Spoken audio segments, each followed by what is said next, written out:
Halo semuanya, selamat datang di channel YouTube saya, Dr. Wardoyo, info tentang diabetes. Di video kali ini, saya akan membahas tentang pemantauan gula darah mandiri. Simak penjelasannya berikut. Masalah utama yang dihadapi oleh penyandang diabetes dan dokternya saat ini adalah bagaimana mencegah komplikasi kronis diabetes, khususnya pada pembuluh darah. Di negara-negara maju, komplikasi kronis diabetes merupakan masalah kesehatan dan ekonomi. 80% penyandang diabetes meninggal dunia karena penyakit jantung pembuluh darah. 2-4 kali lebih mudah terkena stroke. 10-15 kali lebih rawan untuk amputasi kakinya. Angka kejadian komplikasi pembuluh darah kecil berupa kelainan saraf sampai 60%, kelainan ginjal sebesar 20-30%, dan kelainan retina mata lebih dari 60%. Banyak penelitian sudah membuktikan bahwa kelebihan kadar gula dalam darah merupakan penyebab utama terjadinya komplikasi kronis diabetes tersebut di atas. Beberapa faktor lainnya juga turut berperan memperburuk komplikasi kronis diabetes, yaitu tekanan darah tinggi, kelebihan kadar lemak dalam darah, baik kolesterol dan atau trigliserid, merokok, serta lain-lain. Maka dengan sendirinya tujuan penanganan diabetes adalah mencapai keadaan gula darah normal atau setidak-tidaknya mendekati normal. Yang menjadi masalah selanjutnya adalah bagaimana mengetahui atau memantau keadaan gula darah normal sepanjang waktu. Ditemukannya alat glukosameter atau glukometer memungkinkan kita untuk mengukur kadar gula dalam darah lebih sering, dan dengan kata lain, kita dapat melakukan pemantauan gula darah untuk mengetahui apakah pengobatan yang diberikan memenuhi tujuan daripada pengobatan. Apa manfaat dari pemantauan gula darah mandiri? Pemantauan gula darah mandiri bermanfaat karena 1. Menambah pengetahuan tentang diabetesnya, sehingga akan lebih aktif ikut serta dalam penanggulangan.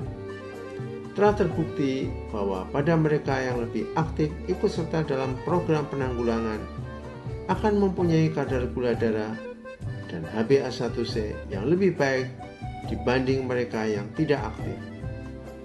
2. Pengobatan lebih rasional.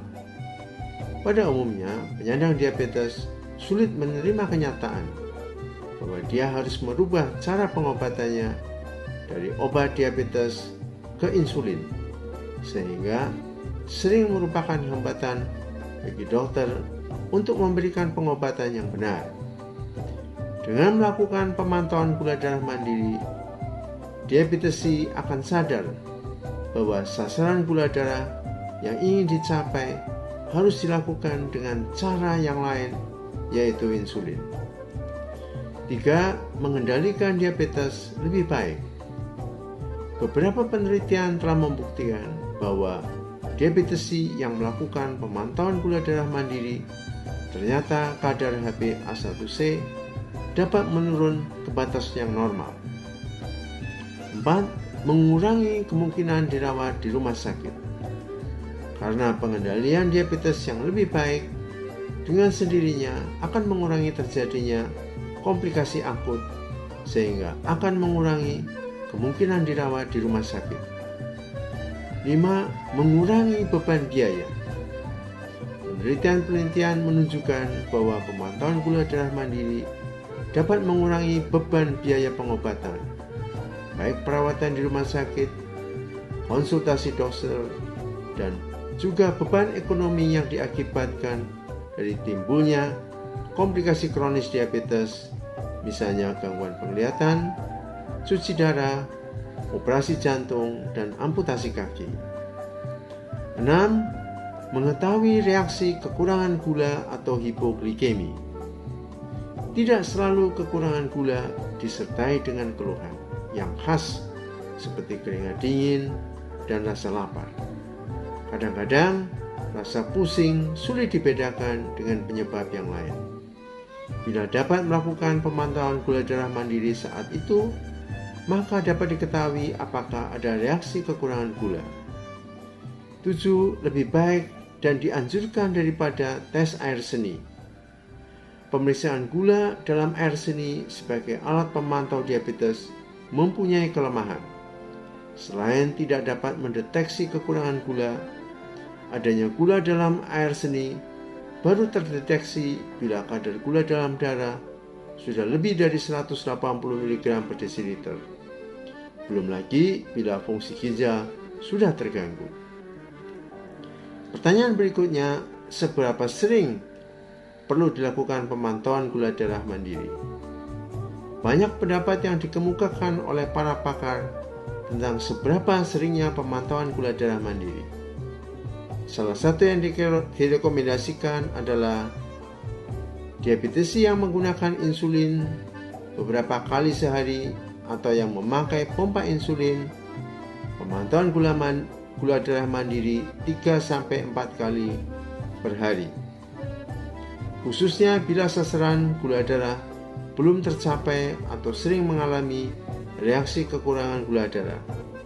Pemeriksaan mencakup gula darah sebelum dan sesudah makan, serta antara jam 2 sampai jam 3 dini hari. Bagi diabetesi yang belum terkendali baik dengan obat dan insulin 1 kali per hari, atau hanya dengan insulin 1 kali per hari, atau hanya dengan obat saja, maka pemantauan gula darah mandiri dilakukan 2 kali atau lebih per hari. Pemeriksaan mencakup gula darah sebelum dan sesudah makan. Diabetesi yang terkendali baik hanya dengan insulin 1 kali per hari atau hanya dengan obat saja, maka pemantauan gula darah mandiri dianjurkan 1 kali atau lebih per hari.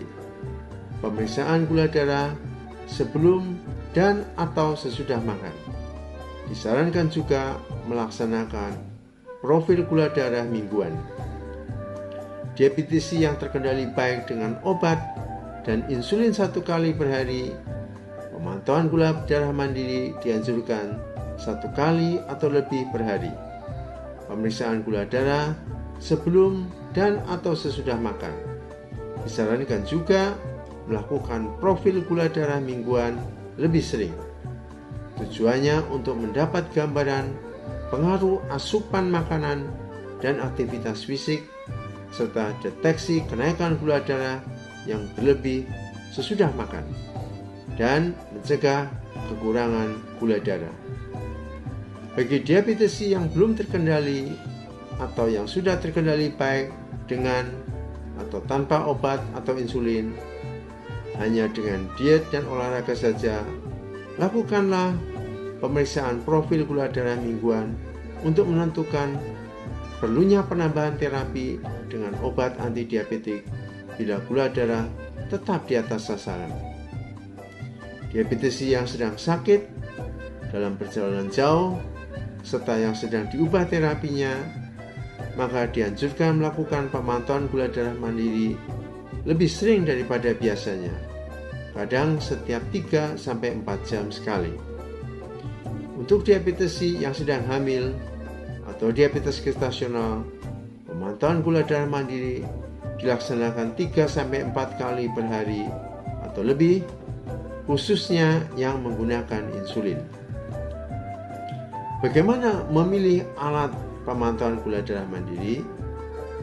Meskipun prinsip kerja alat pemantauan gula darah mandiri atau glukosameter atau glukometer sama, yaitu dengan metode enzimatik berupa uji atau tes strip, tetapi setiap pabrik membuat alat tersebut dengan beberapa perbedaan atau kelebihan.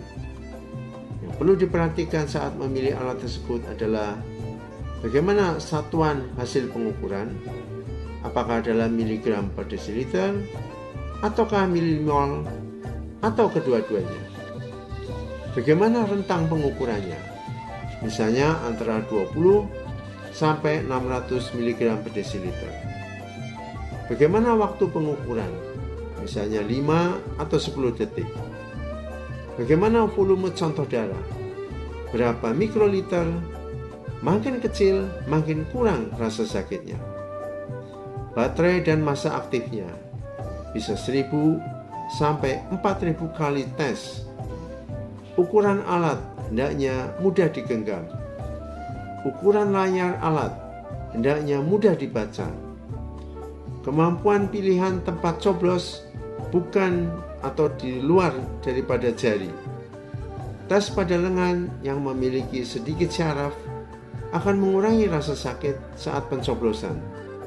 Tetapi untuk pemeriksaan gula darah 2 jam sesudah makan, pemakaian insulin setelah berolahraga, dan kecurigaan kekurangan gula darah, lakukanlah tes pada ujung jari.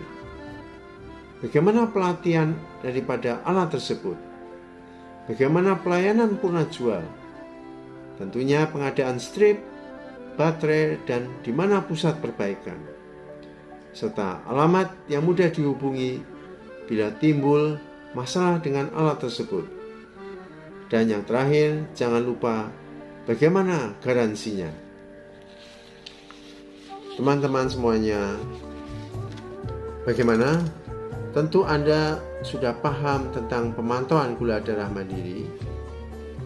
Untuk yang sudah menonton dari awal, bolehlah untuk like, share, dan subscribe channel kita ini. Tunggu video selanjutnya, dan terima kasih.